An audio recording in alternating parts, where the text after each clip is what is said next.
Here we go, guys. UFC 313. Lock and load. As you know, typically when I start off these full card prediction videos, I like to go over the main points of the card, what's on the line, and all that. It's quite simple here. The light heavyweight championship of the world is on the line, and we get to see the two best light heavyweight fighters on planet Earth finally square off. This is a fight that I've been wanting to see for about 2 years now. If you're not up to speed, I've been shouting from the rooftops for about 6 years, going on 6 years now, that Ankalaev is the true kingpin of this division. So what better way to find out than him fighting for the undisputed light heavyweight title against the reigning champ, Alex Pereira. I'm so excited for this fight. Cannot wait to see how it plays out. Besides that, you guys know this card is very stacked. It's very unfortunate that Dan Hooker withdrew from the card, and I was looking forward to the Gaethje Hooker fight much more than the rematch of Fiziev and Gaethje, but let's not act like that fight's not going to be a banger.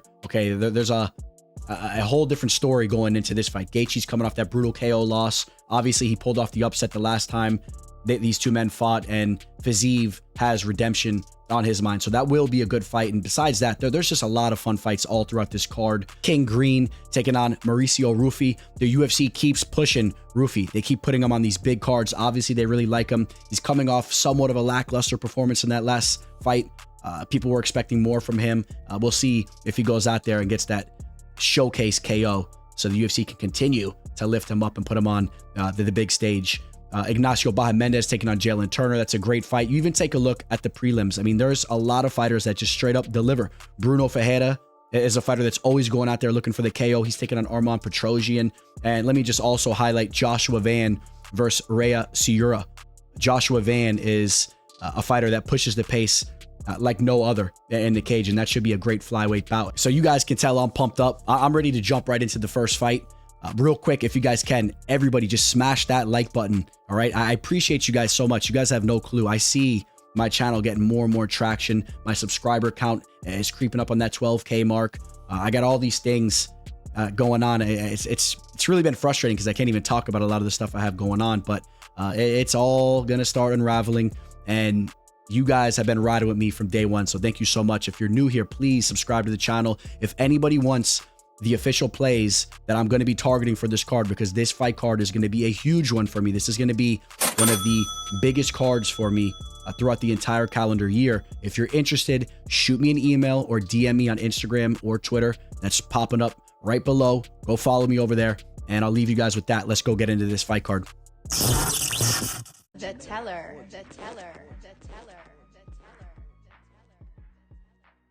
Now, I'm not the biggest fan of the UFC taking these young studs and matching them up together, forcing one of them to take an L early on in their UFC careers. But let's just sit back and enjoy this matchup. It's going to be a great one.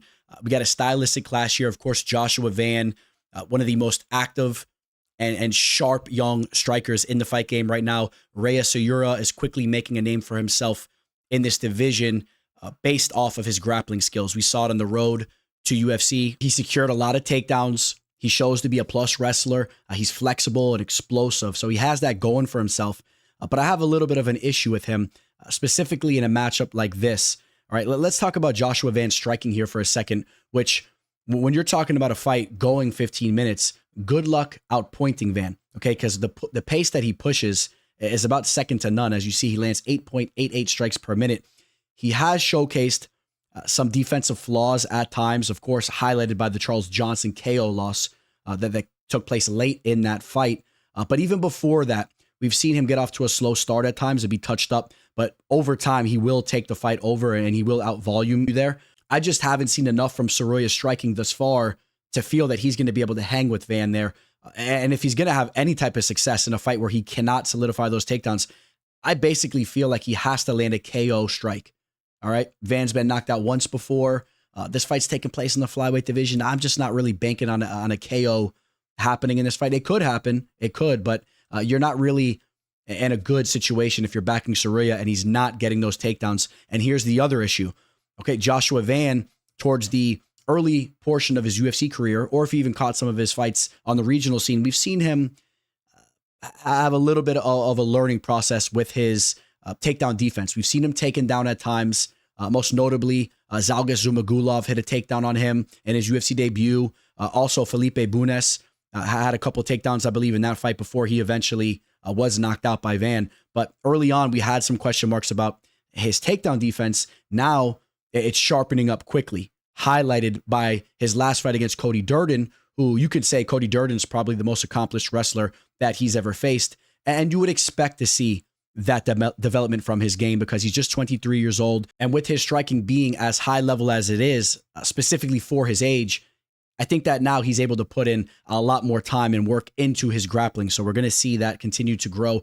I'm not banking on Tsuruya getting those takedowns throughout this fight. And then the one last issue that I want to bring up was in that last fight that Tsuruya had against Carlos Hernandez, he slowed down in that fight, right? He was even taken down and controlled by Hernandez late in that fight, as Hernandez actually had 4 minutes and 30 seconds of control time, and he took that third round. Okay, that's an issue there because Van is a fighter that picks the pace up as the fight goes, and then Tsuruya is showing to slow down a bit. So with those failed takedown attempts, I could easily see him slowing down in this fight. And then I think that the question will arise is, does Van get him out of there? Is there potential for Van to really pick up the pace and get a stoppage on a tired Tsuruya?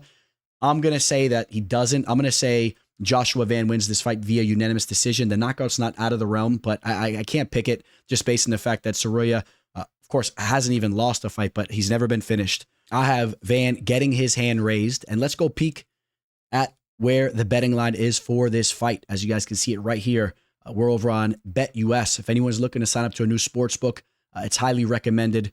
Coming from my side, they have some great deposit matches for you guys. If you guys are looking to sign up to a new sports book, let me know as well, and I will give you guys a little gift there. But I highly recommend you guys check BetUS out. And right now, Van is a minus 190, so he's just under a 2-1 favorite. And if you like that line, you're probably going to want to jump on it because I saw Van opening up on some of these books around a minus 170. We've seen action overall coming in on Van, and I could see him settling in right around a minus 230 favorite in this fight. People like Van. He's getting a lot of hype behind him. The more they dive into the matchup here stylistically, I think people will continue to back him. We head over to 145, where we have the most recent Ultimate Fighter winner, Mairon Santos, taking on Francis Marshall. Both these fighters comparable in some ways, as they are both young and their stature is very similar, but Santos, a much more developed striker. And really overall, I have him as the better fighter here. Francis Marshall, a little bit one-dimensional. He's trying to work on his striking. I know he surrounds himself with some good people, but I'm not really sold on him thus far. I mean, you take a look even at his last fight. He did get his hand raised against Dennis Bazooka, and that was a fight he took on short notice, but he really was banking on getting those takedowns, or specifically that takedown, right? He was 1 of 6 on his attempts, but he had 5 minutes and 26 seconds of control time, and that was imperative to him getting his hand raised. If he didn't get that one takedown, it was really going to be a tough fight for him. And later on in the fight, he was touched up at times. Dennis is a fighter that I'm not that high on. Okay, he was out of position multiple times and kind of kept getting pushed up against the cage. And I just feel Santos is already a much more polished prospect than a Bazooka. So I think that he's going to give Marshall some problems. When Marshall doesn't get those takedowns, Santos should be able to, I don't know if I want to say pick him apart, but I guess I want to be clear. I do believe that he will handedly get the better of those striking exchanges. He may even get that KO. We saw him get the knockout in that last fight where he won the Ultimate Fighter against Khan Ofli. But even when you run back the tape on some of the fights he had on the Ultimate Fighter, I really liked what I saw from him, specifically in the Edwin Cooper fight. That fight went to a split decision. It came down to that third round. He dug deep. I love the way he was stuffing takedowns, or even if his thighs or the side of his butt barely glanced the canvas, man, he was bouncing back up. He was digging deep, and I expect to see that takedown defense get better and better. He'll be changing stances and just kind of picking Marshall apart here. And I actually think he's very live to land a knockout. Overall, you take a look at the numbers. Marshall, he's been knocked out once before, which was the Isaac Delgarian fight. And that fight did go down to the mat, right? And that was a great fight for me. If you guys remember, Delgarian came in as an underdog there. That was an official play of mine, but Delgarian used his wrestling skills to just dominate that fight right off the rip. This is a little bit of a different match where we're going to want to see that knockout from Santos on the feet if you're backing him. Not to say he can't have success there, but I want to see him stuffing takedowns. And I will just say this real quick.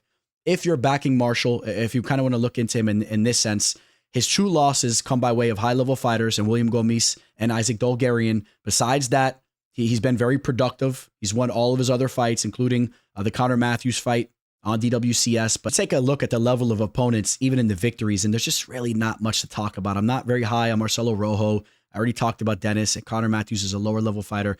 There's nothing that really stands out to me. And just simply when you break down the tape, I see Santos being the better prospect, the better fighter. He gets his hand raised here. And I'm going to say he actually gets a KO. I'm going to say he gets a knockout right around the midway of this fight. I'm going to say a second round finish for Mairon Santos, who is a pretty bright prospect here. Now let's go take a look at the line. The line is in agreement with me here. He's a minus 360 right now over on BetUS. And I've seen him opened up on some of these other sportsbook a lot lower. So we've seen action coming on him very early on. I don't know how much more action we're going to see coming on him with a line like this, because this is pretty wide right off the rip. And some people may put enough respect on Marshall, maybe banking that he gets some of those takedowns and we see some growth with him. And now he has a full camp for this fight, that they give him more respect there. But at the end of the day, I got Santos getting that second round KO. The line, maybe a little bit out of reach for me. This could be a fight that we talk in the Prop Edition video. Maybe we're looking at Santos to get that KO. You guys know Carlos Leal is hungry to get that first UFC victory under his belt after what the judges just did to him in his UFC debut, a fight that he took on short notice against Rinat Fakhretdinov. He arguably won every round of that fight. If you want to argue Rinat took one of the three, you can go there, but Rinat did not win the fight. The fight took place, I believe that was the Abu Dhabi card, right? The undercard of the Ilia Topuria versus Max Holloway fight, where my boy Topuria went out there and starched Holloway. And ever since then, Topuria is just getting all this hate from you guys, right? I see it left and right. Everyone's saying Topuria doesn't deserve to fight instantly for the belt. Are you guys kidding me? Think about every other fighter that left his title from another division and moved up a weight, up or down. When you're talking TJ Dillashaw, Cormier, GSP, Conor McGregor, Amanda Nunes, and probably forgetting a couple, they all got instant title shots. And when you're talking Topuria, you're talking the greatest featherweight talent that we've ever seen. He's undefeated. He's in the pound for pound talks, and he has to have a #1 contenders bout before he fights for the belt. Guys, that's for another video. Let me stay on topic. The point was that Leo got ripped off. He went out there and he defeated a fighter of Rinat Fakhretdinov's caliber on short notice. Okay, so he proves to be a UFC caliber fighter. And in regards to Rinat, he may not be the fighter that we once thought that he was going to be. When you think about how he burst on the scene, ragdolling Brian Battle and then running through Kevin Lee, he had if you look at his more recent performances, right, they really haven't been that impressive. But still, Rinat's a good fighter. And for Leo to go in those circumstances, I am impressed. I think he is a dangerous fighter. He's a skilled striker. He shows to have good takedown defense. And he's the much fresher and hungrier fighter in a matchup like this against Morono. I also just want to highlight the Sadibou fight that took place over in the PFL. That went to a split decision. Sadibou, a talented fighter, and I think that showed what he's capable of, even in that one there. So, but Alex Morono, 34 years old. He has a lot of mileage on him. He's well-rounded, but he's not the greatest athlete. He has a good jiu-jitsu base, right? He's a black belt there, and he can push the volume, but defensively he lacks at times. And I just think that Leal is going to be a step ahead of him, basically any way you cut this fight, but specifically keeping the fight standing and just having more power, being sharper technically with his striking, being hungrier, like I said, and fresher. I want to highlight that again because I know he wants this win more. I feel confident that he wants this win more than Morono. While on the other hand, Morono could really be winding down to the end of his career here. I was not impressed with his last two fights, specifically the Nico Price loss. Nico Price loses to everybody over the past couple of years, and that was a fight that he dropped. Even when you take a look at his wins as of recently, they don't look that good these days. A lot of older fighters, and he went to a split decision with D-Rod. I'll give a shout out to my boy D-Rod real quick, specifically a shout out to my boy Sasha Palatnikov, who's getting in work with D-Rod right now, and they're getting ready for a big fight as D-Rod will be taking on Santiago Ponzinibbio. All right, so maybe I'll get some behind the scene footage or something like that. Maybe I'll get Sasha on for a little interview and we can jump into that fight there. But in regards to this fight here, I like Leal winning this fight, and I think that he's live to get a KO, maybe like a TKO stoppage if he bloodies Morono up. I could see that happening. Before we jump back to the betting line, let me just take a look real quick. Alex Morono, as of recently, when he's losing fights, he is still going to a decision. It was just that Santiago Ponzinibbio KO loss that he had in the third round. And that was a fight that he was up on the scorecards. That was 3 years ago. Other than that, he's still making it to that final bell.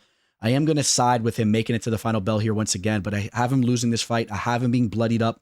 And I will say that this line's a little bit too steep for my liking. A minus 600 on a fighter who just came into the UFC, had that one fight he deserved to win over Renat, but let's not go crazy. I mean, this guy hasn't really proved to be just like a world-class fighter. And Alex Morono is decently well-rounded. So the value, in my opinion, has to be on Morono, especially if Morono comes into this fight as motivated as I'm talking about Leal being. If he's motivated and he knows his back's up against the wall, he's probably going to get cut if he loses this fight, or he's close to it, then this fight could play out a lot closer than maybe I'm talking about it.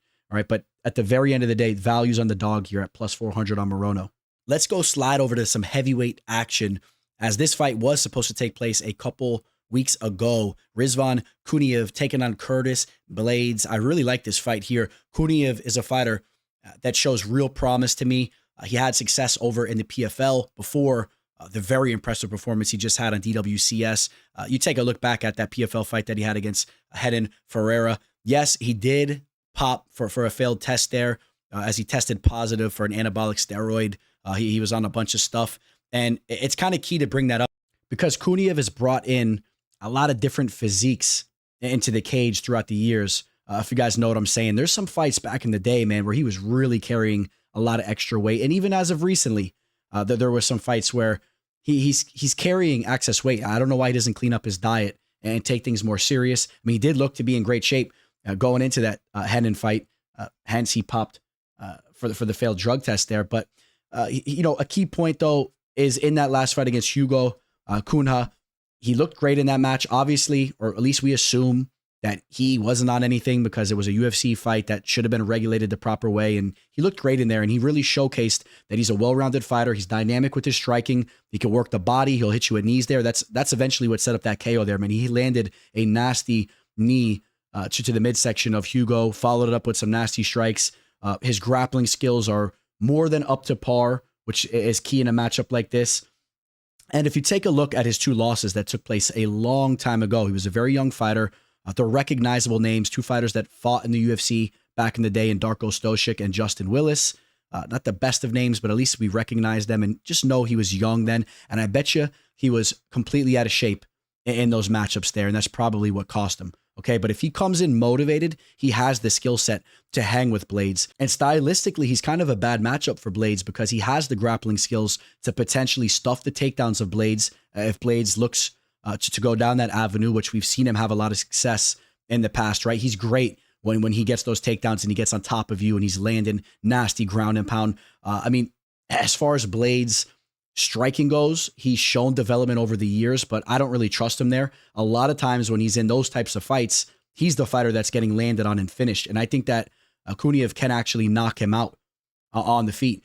Look, Blaydes, in his last 5 or 6 fights, I mean, dating back to 2021, right? He was hit with that brutal uppercut from Derek Lewis, all right? You have to know that did a lot of damage to him. Let's also highlight the Francis Ngannou KO loss that he had back in 2018 because he's taken some monumental KO losses. He was brutally KO'd in these fights. The Sergey Pavlovich KO loss. In his last fight, he was knocked out again by Tom Aspinall. Okay, I don't know if I trust him in a fight like that. I think that Kuniev can get the better of him and can knock him out. This is a heavyweight bout. I think that Kuniev can keep this fight standing and get a KO, and that's actually the route I'm going to go. I like Kuniev just to win the fight. We'll just start there. I like the value on his line. He is a significant underdog, but I think that he can stifle the wrestling of Blaydes. And yeah, Blaydes will be dangerous too. And there's a very good chance that Blaydes will be the fighter that's in better shape as the fight progresses. And maybe he could take this fight over. He's the more proven fighter. He's been battling in the UFC. But I'm going to take a shot here on the youngster, if you will, right? The more unproven fighter that's looking to make his name for himself in the UFC, in his UFC debut here. I'm going to pick Kuniev to win this fight. I know he's been getting in a lot of work over at American Top Team. He's been surrounding himself with fighters like Andrei Arlovsky, JDS, all the great coaches they have over there. And I'm expecting him to be taking this fight very serious, and he should be in good shape for this fight. Now, if he shows up to the weigh-ins fight week and you see him completely out of shape and looking like we've seen him in some fights prior where he didn't look good, delete everything I said. Okay, I take back everything I said, and I'm on Blaydes. Okay, so let's see how they look on the scales. Hopefully I'll have a video coming out for the weigh. Maybe I'll do a post weigh-in show for a big card like this. But as of right now, I like Kuniev. We'll see how they look on the scales. And right now, Kuniev is a big underdog. Okay, he is a plus 235. Right, he is over a 2-to-1 underdog here, and that line has me scratching my head. I just don't know how you guys have that much faith in a fighter like Blaydes, who's coming off another knockout loss. I don't know how you're chalking up minus 340 on a minus 325, especially when Kuniev has shown to be a good fighter. And if he just tweaks a couple things, I mean, he could actually be a contender in this division. So why are you chalking up odds like that? Now, this is the lowest level matchup on the card, but that doesn't mean we're not going to have some excitement going on here. And in fact, I do expect to see some fireworks in this fight. I think we're going to see a knockout here. You have the Djorden Santos taking on Ozzy Diaz. If I'm being brutally honest, I don't really know if either of these fighters are deserving to be fighting in the UFC. All right, so I mean, take that into consideration. Ozzy Diaz has been, and I mean this with all due respect, he's been really a consistent failure in his UFC attempts, right? I mean, he got knocked out by Joe Pyfer in the second round on DWCS, and then he followed up that in a UFC debut performance where he got knocked out in just 2 minutes and 25 seconds against Zhang Ming Yang.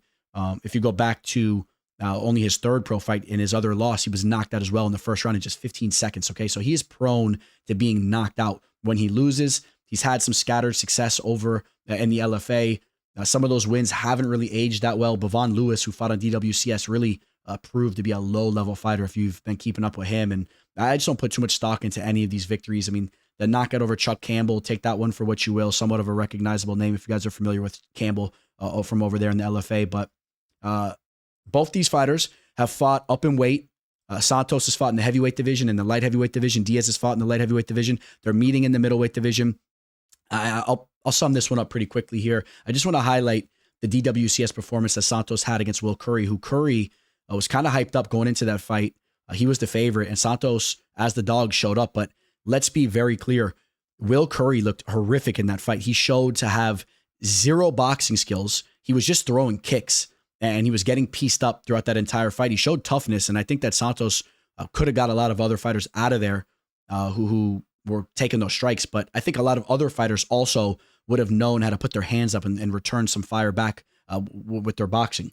So depending on how you look at that, I like the volume and the striking he landed, but I'm not sold on him. I mean, there's some red flags going on with Santos, right? I mean, he's 10-1 as a pro.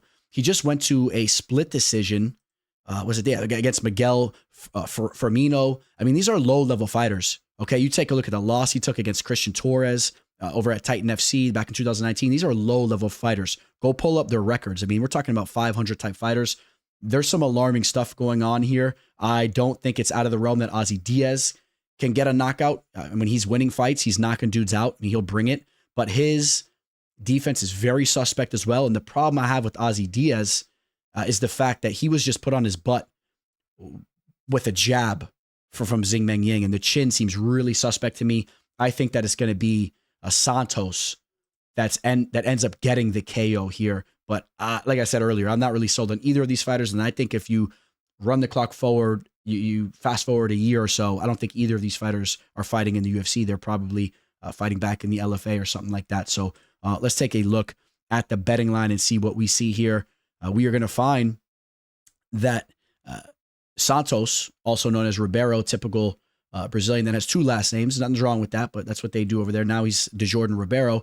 He opened as a minus 175 on BetUS, and we're seeing some action coming in on him as he's now a minus 200. So that's interesting, right? Early on, we see some action coming in on him. That could be a good sign, to be honest. I mean, it could be people are looking to fade Ozzy because he's so bad, or people are starting to realize that Santos is putting it together. Okay, maybe he has something brewing there. He's a big dude for the division, but I got to see it first. The Hulk, Bruno Ferreira, steps back into the octagon. He'll be taking on Armen Petrosyan, who's coming off a devastating double spinning back fist KO loss against Magomed. Let's not forget that one here. But I want to talk about Bruno here for a second, because this is a fighter that I really enjoy watching. He's always going out there looking to land the KO. He did not have a lot of octagon time under his belt going into that last fight. I think that even though he lost that fight to Abis Magomedov, that fight went to the third round and he eventually was subbed. He had success throughout that fight, and I think that it was a great learning experience for him going to the third round like that. I think it's going to do wonders for him. He's still a young fighter, and you have to expect that he's hungrier than ever. I do expect him to come into this fight in the best conditioning that he's ever came into a UFC fight for. You just have to think when you mix it all together. And that could be a dangerous opposition for Petrosyan, who does show striking abilities, but has constant mental lapses in his fights and is lacking with his grappling. What I like about this matchup is we basically know that Petrosyan's not going to look to land takedowns on Brunno here. So Brunno could kind of relax in that regard. And I think that will also favor his gas tank, as he's not in a lot of those types of scrambles like he was in that last fight. Therefore, he can really just let his striking go, and he'll be a fresher fighter than he was in that last fight. And he's always live to land a KO. And I could see him landing a late KO, an early KO. If we see a knockout in this fight, I want to be clear, I have it coming by way of Ferreira. It's not out of the realm that Petrosyan can knock him out. We've also seen Brunno be KO'd in devastating fashion. I mean, he gets a little over-aggressive at times. The Rozaboyev fight, right? That was his first loss in the UFC. He was finished in just a minute and 17 seconds. But Rozaboyev, he throws the kitchen sink at you early on. So take that one for what you will. But I like the fact that this fight will be taking place on the feet. Note that even though you may be looking at Brunno as the undersized fighter here, Brunno, they have him marked here as having a half-inch reach disadvantage. The UFC has him listed as having a 72-inch wingspan. Okay, so I'll even take that with a little bit more credit. So he's coming into this fight with a 1-inch reach advantage. Okay, he has long arms. He closes the distance well. He has serious power. And all in all, I'm going to say that he lands a KO shot. With Petrosyan's chin just being landed on in that last fight, he's coming in off that knockout loss. I'm going to say Ferreira finds it. He's so aggressive. If the fight goes to the final bell, it could be a little bit of an issue for Ferreira, because Petrosyan's really good at kind of point fighting. We've seen him hang with some high-level fighters there. I mean, he has a W over Gregory Rodriguez. That fight went to a split decision. They went back and forth. We saw what he did to CLD and AJ Dobson. I mean, he can do that to you. Even in the Sheriff fight, he was looking pretty good early on. So that could be an issue if it goes to the final bell. But this fight has finish written all over it for me. And I'm going to say Brunno finds it. And another X factor is although both of these fighters need to show a lot more with their grappling, I have a feeling that Brunno will have the advantage there if we see some type of X factor unravel with someone shooting a takedown. I think it's Brunno that maybe gets on top in a sloppy type of war. So I'm going to pick Brunno here, man. I really like what he brings to the table. He's an exciting fighter. I'm rooting for him to win this fight. He's the underdog. He's a plus 105 right now on BetUS. Petrosyan's a minus 135. I find more value on Ferreira, and this fight just screams finish to me, and I think it's the Hulk that lands that Hulk smash. We got two of the lengthiest lightweight fighters squaring off here, and Jalin Turner, who's taking out Ignacio Bahamondes. Turner is still ranked. He's at 13. Bahamondes is a fighter that's really barking up the tree to get a number next to his name, and I feel confident saying that he eventually will get that number next to his name, whether it's after this fight or down the line. He's just 27 years old. He's an absolute dog, which no disrespect towards Turner's way. I don't know if Turner really is the same kind of beast that Bahamondes is. Okay. And I don't know if it's that Turner doesn't have the heart when the going gets tough. I don't know if that's exactly what it is, but in those types of situations, there's been repeat occurrences where he kind of gasses out and just starts to flake out. He loses that fight. He's a real quick starter. He's very dangerous early on, as we've seen multiple times. But in a fight that goes to the later rounds, I really think that Bahamondes has a solid advantage here. And I want to highlight a fight that Bahamondes had back in the day. He was just about 24 years old. Okay, it was his first fight in the UFC. Okay, obviously his first loss in the UFC against John McDessie, who was a veteran at the time. A lot of people feel that Bahamondes, they felt from that fight that he wasn't as good of a fighter as he is, because in that fight, he had such a length advantage. And instead of striking from the outside, he sat in the pocket and fell right into one of the strengths of McDessie, who suffers from T-Rex syndrome. And it really helped him out as they were throwing those compact strikes. McDessie landed on Bahamondes a lot throughout that fight. It was a very bloody one. But the reason why I highlight that fight is because I know when the going gets tough, Bahamondes is not going to look for a way out, or his body's not going to break down on him. He's not going to gas out. All right, you can rely on him more so. All right, and then that's very key here because you take a look at Turner, man. And actually, we'll get over to Turner in a second. I also want to just highlight some of the striking abilities that Bahamondes has shown. We know that his dad was a Chilean kickboxer. Okay, so he grew up in that type of environment from a young age. He's very talented. You think about the knockout that he had over Roosevelt Roberts, the wheel kick that was one of the most phenomenal KOs that we've ever seen in the sport of MMA. Okay, it's really in the top 10, top 20, in my opinion, knockouts of all time. It's right up there. If you want to put it in the top 30, it's still outstanding. He's shown submission skills. What he did to Zurong, went in there and defeated Trey Ogden, who's proven to be a crafty fighter. The knockout victory he just had over Manuel Torres, that was at UFC 306. That was in the Sphere. That was a huge opportunity. It was on a huge stage. He was an underdog in that fight. I had him targeted as an official play, so maybe I put a little bit more merit into that. Of course, he came through for me, but on that big stage, he came through, defeated the Mexican with the whole Mexican crowd behind him in that environment, and the Christos Giagos knockout. Yeah, he lost to Ludovic Klein, but Ludovic Klein is creeping up on dark horse status in this division. Ludovic Klein's a beast. Okay, so, and then just Jalin Turner, excellent striker, but look at the fight he had against Renato Moicano. All right, he hurts Moicano, could have potentially finished that fight, showed horrible fight IQ, didn't follow him down to the mat and get the W. Okay, then the next round kicks off, and he's getting finished himself, right? Got ground and pounded by Renato. He destroyed Bobby Green, which we'll be talking about Green here in a second. I don't put that much merit into that. I mean, good victory, brutalized him. But the Dan Hooker fight, the Gamrot fight, he flaked out in those fights as the going got tough.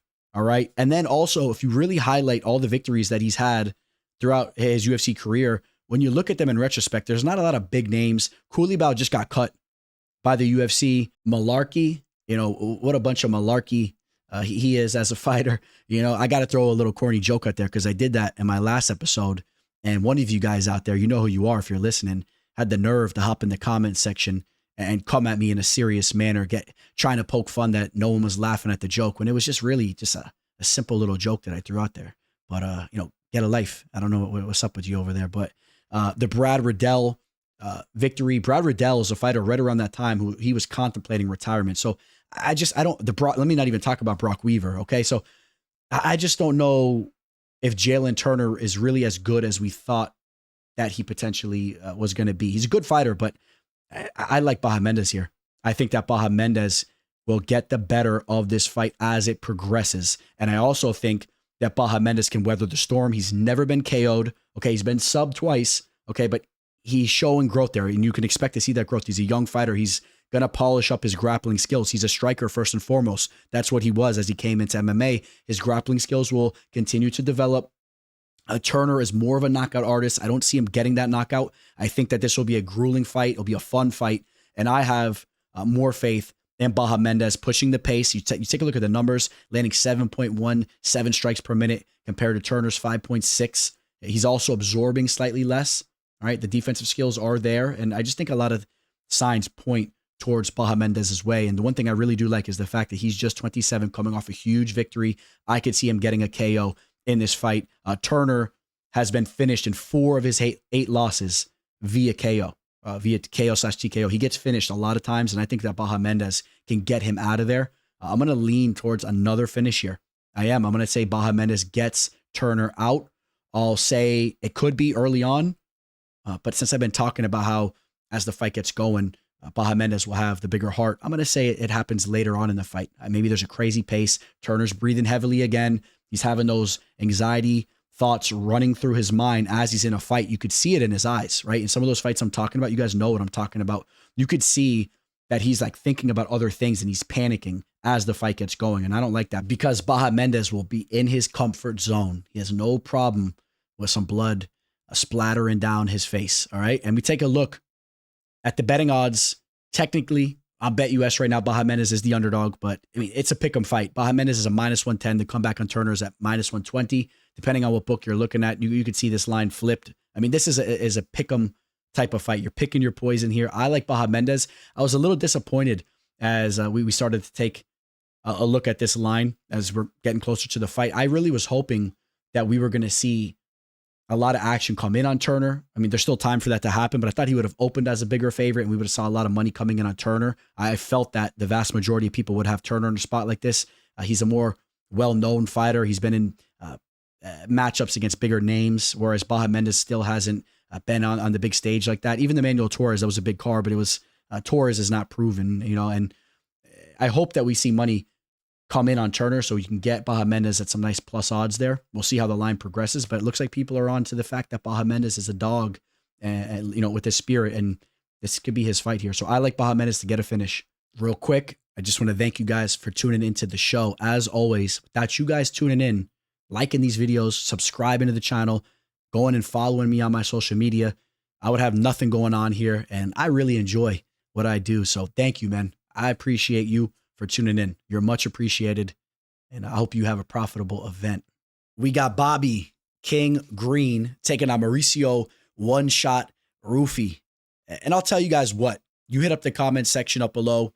You guys refresh my memory if I'm forgetting, but I'm a long time fight fan. All right. I've been watching the UFC from the very beginning, and I know there's been some very strong packs that have burst on the scene over time. But fighters have kind of came up at different points of time. I can't think of any era where we've seen 4 fighters all simultaneously come into the UFC right around the same time from the same gym and just be so high level, showing us something that we really haven't been seeing as of recently. When you take a look at Gene Silva, Carlos Pratis, Mauricio Ruffy, you could even throw Caio Bahailo into the mix. He's a high-level fighter. I don't really categorize him the same as the other 3, but these other 3, these guys are moving differently, and you have to love what's going on over there at the Fighting Nerds, and you have to put a lot of merit into the momentum that all of them bring into the cage every time that they step in there, because they are obviously sharpening up their iron together very well. And what I was hearing going into Ruffy's last couple fights is that he is the one that is supposed to have the highest ceiling. All right, that's really what's been talked about behind the scenes. I've heard Dominic Cruz talking about it. It's kind of been leaking from the UFC brass, and you see it here again. They're giving him another primetime fight on a huge card, giving him a main card slot here. A lot of people have compared his movement to prime Conor McGregor. There are some similarities there if you see him hitting the pads and whatnot. He's just 28 years old. Okay, but the elephant in the room, without a doubt, is the performance that he had on that UFC 309 fight card against James Jeantop, where he was actually outstruck. He was outstruck 112-74. If you guys forgot about that, he was actually outstruck 90-67 on significant strikes. It was Jeantop that had a minute and 20 seconds of control time. Even though he didn't solidify a takedown, he was 0 for 6 there. He did end up on top at one point in time, and that was not the most impressive performance from Ruffy. And then we do take a little bit of a step back. He still got the job done, because when he lands some of his strikes, they're very flashy and they get the crowd going. And you could expect to see more of that here. And even though he didn't get a knockout in that fight and that wasn't his best performance, let's not forget what he's been doing before that, because he's been going in there sleeping dudes, okay? He knocked out Jamie Malarkey, Raymond Magomed Ankalaev. That was on the DWCS fight where he got the contract. And Raymond was a respectable fighter on that show, so that was a big win. Knocked out Ronnie Torres back in the day. Did have that lone loss against Manuel Souza. That's the one blemish there. He was KO'd, but besides that, he just goes into all these fights and gets knockouts. All right, he's a dynamic striker. He's proving to be a well-rounded fighter, and I think what we're going to see here is him go back to what he does best, and that's landing a big one-shot knockout. Okay, you take a look at Bobby Green, what he's been doing recently, besides the fact that he's 38 years old, which you have to understand that, but he's been slipping on banana peels. You look at 2 of his last 3 fights, the Paddy Pimblett fight, what a horrible mistake he chose to go down to the mat and get caught in a triangle choke, when really the avenue to victory there was to keep the fight standing using his takedown defense and out-volume Paddy and try to expose Paddy striking, which we've seen some holes from him there defensively. So showing low fight IQ. The Jalin Turner fight, he was brutalized. Okay, that was one of the worst stoppages we've ever seen. If you guys remember that fight, he took serious brain damage in that fight. And that may have had something to do with the performance that he had against Paddy Pimblett. I mean, that really may be the case, because even though he bounced back with the victory against Jim Miller after that Turner fight, I mean, Miller is rolling out to the cage in a wheelchair. Now, he's way up there in age. The Dawson fight, that was one of the biggest victories of his career. He was a massive underdog, but what was going on there? Do I need to repeat what I thought about that fight? Because Grant Dawson blocked me after he caught word of what I was saying. But I mean, that was just horrendous by Grant Dawson running into that shot there. I mean, that was weird. Give Bobby Green some credit for it. But listen, if Green's going to win this fight, he has to make it to the final bell. This fight has to go the distance. I don't see him getting his own finish here, and he has to try to out-volume Ruffy, similar to what Jean Top just did. And Bobby Green does push the pace, landing 6.43 strikes per minute compared to the 4.7 of Ruffy. Even if Bobby slightly outlands Ruffy, I still think that Ruffy is going to be landing those impactful shots that snag rounds.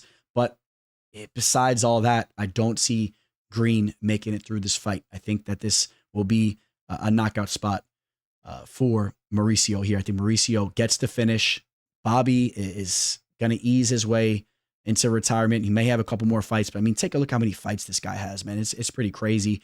He has about 50 professional fights. He's 38 years old. I've been watching Green from way back from the Strikeforce days and even before that. Okay, so I've been watching Green forever. I've talked to him personally. I've been on the toilet, dropping a deuce, literally sending videos back and forth with Green. He's that type of dude. I mean, if you message him, if you DM him, or if you tag him in something, he'll slide right into your DMs and he'll let you hear it. So I went back and forth with him on some stuff. I don't even want to go into that whole thing again, but he's a funny dude, and I do respect him. I respect everything he brings to the table. He's a warrior, and the reason why he messaged me, he didn't like one of my posts that was in regards to how he kind of got punked out by Armen. But then, he sent me a video of him running around the hotel looking for him. If you guys saw that video, kind of went viral. I was the first one to post that. But let's get over to the betting odds here, where we are going to see that Bobby Green for sure is a big underdog. He's at plus 375. The comeback on Mauricio is minus 525. And I am not turned off by that line. That line does not shock me. I think that is actually an accurate line. I'd be very surprised if we see Green go out here and get his hand raised. There's just a lot of things going against him here. And this is a perfect bounce back spot for Ruffy as far as him going out there and delivering in a phenomenal way. And he's just so dynamic. He's going to land a big strike and he will get a knockout. I'm going to say he gets a first round KO. We got ranked strawweight action set to take place in the main card here. And settle down, boys, because this fight could end up being entertaining. Amanda Lemos, ranked number 5, taking on Lucindo, who's ranked 7th. There's a real contrast in the fighter's age here. Lemos is 37, Lucindo is 23. But take a look at Lucindo. She's 23 years old, but already has 22 professional fights. You take a look at some of her losses. Out of her 5 losses, one of them, she got caught in an armbar. She was 16 years old, all right? Give the girl a break. We're seeing rapid development from her. She's proving to be a very well-rounded fighter, and she really caught my eye dating back to her UFC debut, a match against Iasmin Gaethje. She came up a little bit short, but that was one of the more fun fights that we've seen in women's mixed martial arts in some time. I mean, they were slinging it. They were going at it, showing a high-level striking, too. It wasn't sloppy. We knew at that point in time that both those fighters would show potential down the line, and interestingly enough, it is Lucindo that has progressed more so. Gaethje keeps making mental mistakes in the cage, and she's taken a lot of losses now. She has time to bounce back. She's young as well, but it's Lucindo that's putting together a real momentum. She's on a 4-fight winning streak. She's going out there. She's defeating veterans in the fight game like Karolina Kovacevic, Marina Rodriguez. That was a good fight for her. She changed levels. She had some takedowns in that fight there. In fact, she was 3 for 4 on her takedown attempts. She had 4 minutes and 40 seconds of control time. That's good. You want to see the development there. And it's important against a fighter like Amanda Lemos, who has shown to be a little one-dimensional at times. She's a very talented striker. She has real pop. She's coming off that armbar loss to Verna Jandiroba. Jandiroba, very high-level grappler. That was a bad matchup for her, but she's had some impressive performances throughout the last couple of years, even up in age. The Marina Rodriguez KO, that was a common opponent there. She knocked Marina out, and she was winning that fight even before the knockout. And she even had her own takedowns throughout that fight. All right. You think about we'll give her credit for the Mackenzie Dern victory too. Dern's a solid fighter. She's had her ups and downs, but she's a solid fighter. That's a big win there. And that was a fight where you thought that Dern could have went out there and just took her down and used her jiu-jitsu skills to pull off a sub, like when we saw Andrade pull off that standing arm triangle choke. That was a weird one against the cage. So a lot of ups and downs, but you got to give credit to Lemos. I think that she has been one of the more underrated fighters in the fight game for some time. She goes out there. She looks to put on a show for us. I hope these girls go to the center of the octagon and they trade. I really hope it's that type of fight, but I wouldn't be surprised if it's Lucindo that tries to be crafty and get some takedowns going and tries to mix things up. Take a look at some of the numbers here, kind of comparable. Lemos, surprisingly enough, though, absorbing more strikes than she's landing. I found that pretty interesting when I was diving into that.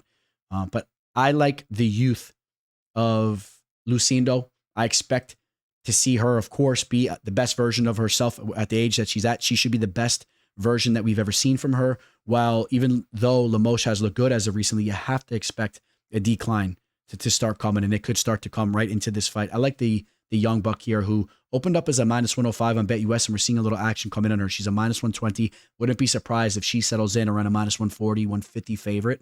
We'll see how that goes. But I do like Lucindo to get the job done. Give me the youngster. Of course, it was very unfortunate when Dan Hooker pulled out of this fight card as he was supposed to be taking on Justin Gaethje here. But this Rafael Fiziev rematch with Gaethje, I'm telling you guys, I have a feeling that we're going to see some wild stuff take place. The first fight was a fun one. There's some different elements going into this one. Of course, Gaethje is coming off that brutal KO loss. I really wonder how his chin is going to hold up in a firefight. Fiziev is very hungry to get redemption here. He's coming off a fight that took place a year and a half ago. He had that leg injury in the main event against Mateusz Gamrot. That was a very disappointing night for him. And all signs are pointing towards him being fully healthy and ready to go. If you check out his IG, he looks to be in phenomenal shape. He's been training over at Tiger Muay Thai over in Thailand for quite some time. We know that's one of the staples of the skill set that he brings into the cage. He has nasty Muay Thai.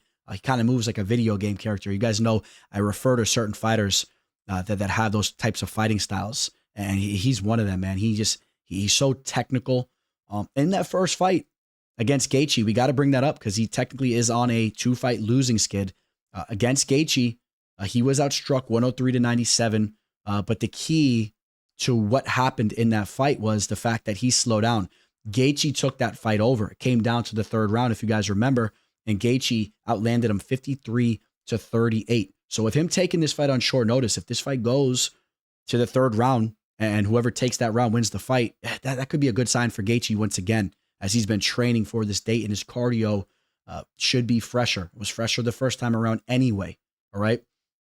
One of the issues I have, though, is as Fiziev shoots out of the gate, my gut is telling me he is going to land one of those vintage KOs like we saw him do against RDA or Brad Riddell or Renato Moicano back in 2020. Okay, he has had some beautiful KOs, which interestingly enough, if you guys remember, he kicked off his UFC career against Magomed Mustafayev, and he got hit with that spinning back kick. If you remember, that was a wild one. I'll never forget that one because that was the first fight of the card, I do believe, and I was jumping in the shower real quick, and I had my phone going in the bathroom, and I was jumping out, slipping over the shower curtain to watch that one, as I was actually high on Fiziev going into that fight. I was hearing good things about him, but since that loss, he's rebounded very well, and he's a great fighter, and I think that this is a good bounce back spot for him, even taking this fight on short notice. Justin Gaethje, he's 36. He's taken so much damage throughout the years, but that Max Holloway KO loss, that was a brutal one. I mean, with just 1 second left to go in the fight, that fight, it took place a while ago. He's had some time to kind of rest up, but I don't know how you rest up and how you rebound from a loss like that. I really don't. And I just think that if Fiziev touches that chin, we may start to see Justin Gaethje turn into the Homer Simpson of the fight game.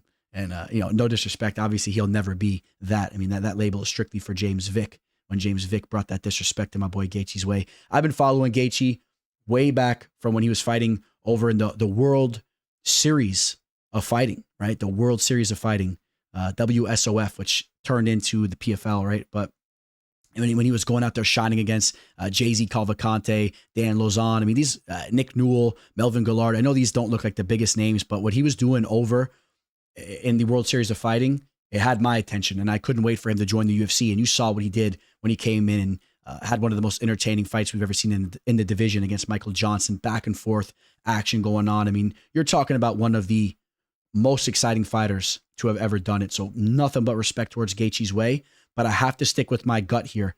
Okay, I do. I am taking Rafael Fiziev to come in. And I was thinking he was going to be the dog here, but people are kind of thinking what I'm thinking. People are really questioning Gaethje's durability coming off that KO loss. And I was hoping people would more look at that first fight and think that Fiziev's coming in on short notice and he may gas out and Gaethje takes this fight over. That is possible. And I was almost going to go down that route, but I'm going to stick to my initial gut, which is that Fiziev striking is on point. He's healthy, and he lands some big strikes that cause damage in this fight. Give me Fiziev to win this fight. I'll even say we get another KO. I'm going to pick another KO. I got to be right about some of these, all right? I'm going to say Fiziev lands a KO. I smell it in the co-main event on a card like this. Before we jump into this main event, which you guys know I'm licking my chops to start talking about this one. I've been waiting to break this fight down for years. I'm very excited. I just want to say, if anyone is looking to work with me for my official plays, I want to make it clear. You guys can email me or shoot me a DM on Instagram or Twitter, and I will give you further details. If you guys can, please smash that like button, subscribe to the channel if you're new here, and with no further ado, let's jump into the main event. Here it is. The light heavyweight championship of the world is on the line. Alex Pereira is taking on Magomed Ankalaev. Alex Pereira, I'll say this. Hopefully you guys don't get too mad at me, but I always like to be transparent. I am a fan of Alex Pereira. All right, I definitely like what he brings to the table. There's a lot of Fedor Emelianenko vibes that he brings in, which some of you newer fans may not be as familiar, but Fedor was always very stoic, didn't speak a lot, never put any type of effort to learn English, which, I'm not saying that in a bad light. It kind of added to his mystique, right? He's just sitting there saying Chama, Chama. He goes in there and he looks to put on a show, and he has some of the highest level striking that we've ever seen in the fight game. He's willing to take short notice fights. He's an absolute warrior, coming in from the kickboxing world, just taking on this challenge of reaching the pinnacle of MMA. You got to respect everything that Pereira is about. And I am a fan of his, but if I'm being honest, I get this vibe that like a lot of the younger fans, which nothing against you guys, a lot of like the younger kids, like he's kind of like creeping up on like mainstream, what's the term I'm looking for? Like the casuals are fans of Pereira. I'm starting to catch that vibe. I see people talking about him that weren't even really, they're not really big fans of the sport. They kind of watch the big events. He's starting to become their head horse, which remember that, because when we get to the betting odds, I have something important to say about that. But that's kind of turned me off from him a little bit, just because I'm more of like a hardcore fan. I don't know, I'm an old school fan, but I love me some Pereira. Don't get me wrong. All right, Magomed Ankalaev, on the other hand, I've became a really big fan of his just based on the fact that I feel he is putting it all together, the best that we've seen in this division. And I'm not just talking about going out, getting knockouts. I'm talking about getting your hand raised. Some of his fights haven't been the most exciting, okay, but let's not act like he doesn't go out there and put on shows here and there, okay? He's gone out there and he's had some phenomenal performances where he's knocked dudes out. The Johnny Walker KO, the Anthony Smith KO, finished him up in the second round. You go back to the Ian Cutelaba fights. He knocked him out 2 times in a row. The first one, they tried to say that it was stopped prematurely. That's why they rebooked it. There was no question he was going to get knocked out the first time around. And then he just did exactly what was going to happen the second time around. First round KO there. How about the Dalcha Lingambula KO? How quickly you guys forget some of these performances. I know it was back in 2019, but that front kick landing at like Lyoto Machida and Anderson Silva. I mean, you don't see light heavyweights doing that. That's what a lot of you guys don't realize, is that he's not just a grappler, right? He fights out of the southpaw stance. He's a tricky striker. He's a very measured striker.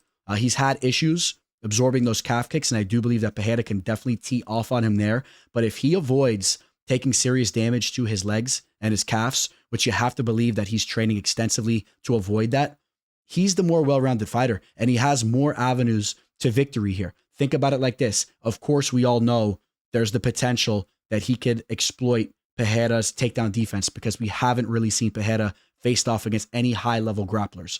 I mean, that's the truth of the matter. And Ankalaev is a very high-level wrestler. All right, so let's see how Pereira fares there first and foremost. But I have another major issue. How about the fact that he's constantly landed on big in his fights, even in the fights that he has thrived in and ended up finding his own finish? You think about, what was it, the second fight or whatever one it was? You guys know what I'm talking about, where he took the belt from Izzy. I know they battled so many times if you're including the kickboxing matches or whatever, but when he knocked Izzy out, let's not forget at the end of the first round, if that fight had a couple more seconds left in that round, Israel Adesanya was going to knock him out. All right. And then after they fought again, Israel Adesanya did knock him out with a counter strike.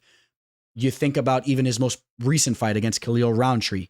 All right. He was touched up in that fight. Obviously, he was the fighter that was landing the majority of the brutal strikes, and he broke him down, and he really brutalized Roundtree. I get that. But he was still getting tagged with strikes, and I worry about how his chin holds up with him getting up there in age and all the damage that he's taken throughout the years in the kickboxing matches and all that. Yes, I understand that he's shown a lot more durability coming up in weight, because that weight cut for him going down to 185 was brutal, and I'm sure that impaired his durability. I agree with you guys there.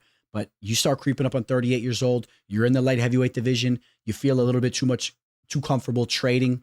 You get a fighter like Magomed who plays it very safe. He's a sniper, and he counters you with a nasty left hand. Or I'll just throw this out there. We've seen it, like we talked about the front kick that he's landed.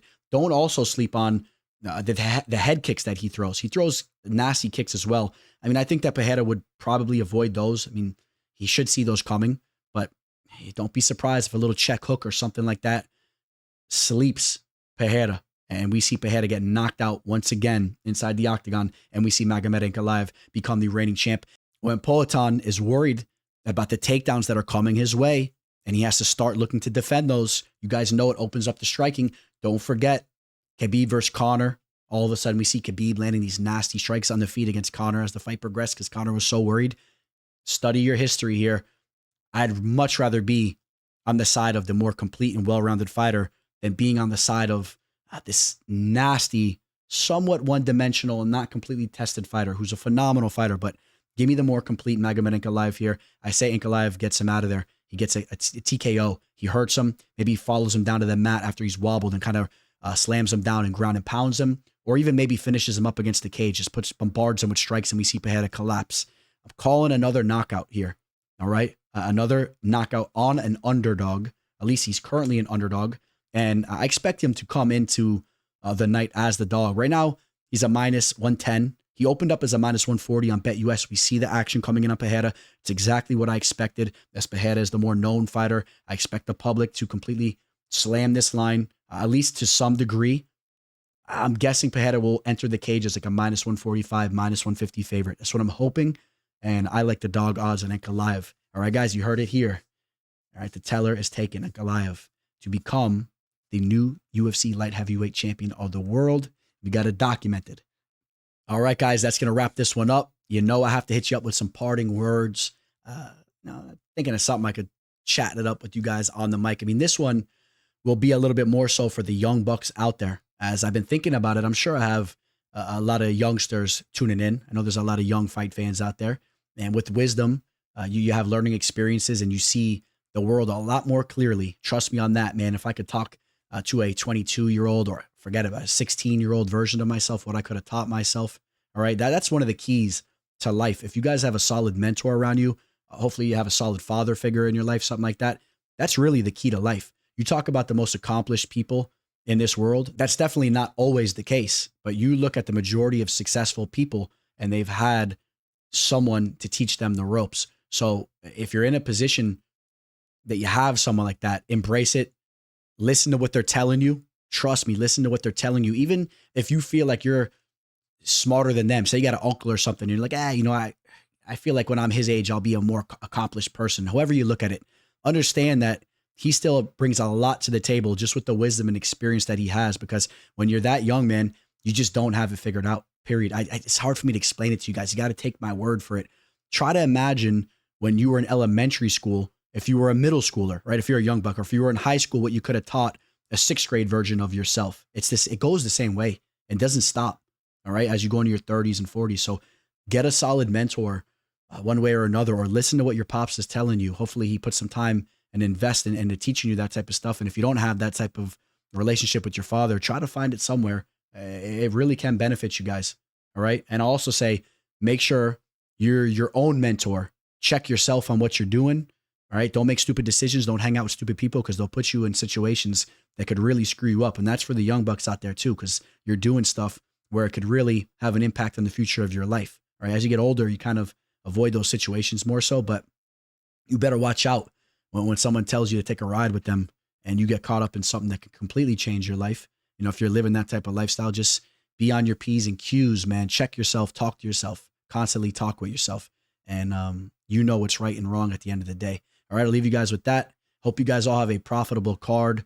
I mean, I'm still going. What do we have, 11 fights here? I could do a whole nother fight, full card breakdown right now, man. I'm energized. So maybe we'll get on the mic and we'll talk something else.